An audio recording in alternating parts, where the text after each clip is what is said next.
Did you see that? This And it was a actually a top good story. show. This is a top story.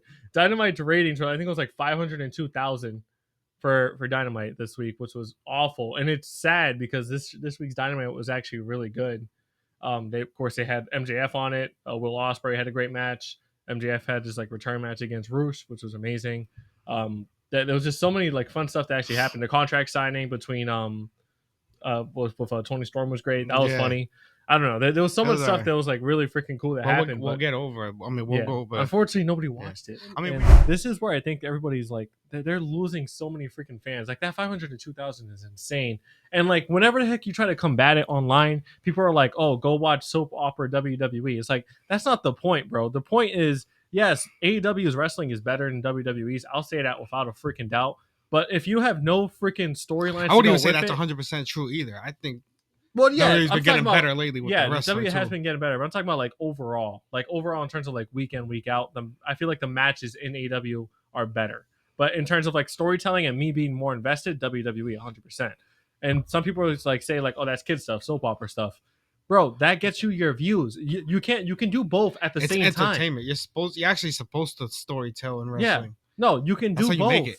That's what WCW had great wrestling. They didn't make it because they didn't have great storytelling. No, it was terrible storytelling. Everybody was pissed off at the NWO running shit for 8 years and shit. You have to have great storytelling or else you don't have a everybody product. joined NWO. That was terrible. You just can't keep fighting and that's it. Yeah. It's not, I mean, even the UFC has storytelling sometimes, yo. They have all these promos. That's what you have to have storytelling in everything. Yeah, it's true. Even the UFC has storytelling. Yeah, they have press conferences and all the promos rivalries. And video promos and embedded UFC embedded behind this. Yeah, they have storytelling literally. Yeah, one thing I will say the AEW is getting better at is when they bring in somebody from a different company and not a lot of people know, they're starting to show video packages, which is great. They should have did that from the freaking start. But like the fact that they just put on these freaking basic freaking matches where some guy faces a jobber or these random matches that they think people are going to be invested in, and yeah, true wrestling fans are going to be invested in it. Like, of course, like there's this match against, somebody from New Japan coming in randomly and fading this guy. Dream match. I'm like, holy crap, super excited. Yeah. However, anybody else who's never seen that or doesn't really care and just wants a storyline where somebody's facing a bad guy, they're going to be like, I don't care about this. I'm not going to watch it. And that's how you lose your fans. I mean, and then if you comment on it, like, oh, I think this thing is dumb. They need a story. They'll call you a casual, but been watching wrestling since I was like 5 years old. Yeah, exactly. I watch it. I know what's going on. It just doesn't make sense. You could admit it doesn't make sense. The matches, I don't care how fire the matches is. Yeah. Like we talked about this weeks ago. Yeah. You have to have it's like a book. You have to have a story. There's chapters to a story. Everything has to have a story. The Bloodline story is fire.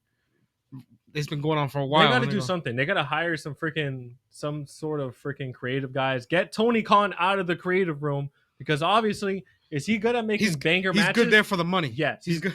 He's there to sign contracts and that's it. Yeah. Is he good at making like dream matches happen? Yes. Yeah. You can still have the dream matches, but you have to put some storylines in there. Come on now. They can't just stare at each other down. Oh, they're gonna face each other next week. Yeah. Like, what the hell is the story behind that? You just looked at him wrong. You want to fight him? For real though. What is this? The hood? Yeah. I don't know. It's this kid. I'm just like, what the hell? Thanks for checking out this episode of the Backseat Wrestler Podcast with Eric and Elvis. Make sure to like, comment, and subscribe so that you never miss an episode.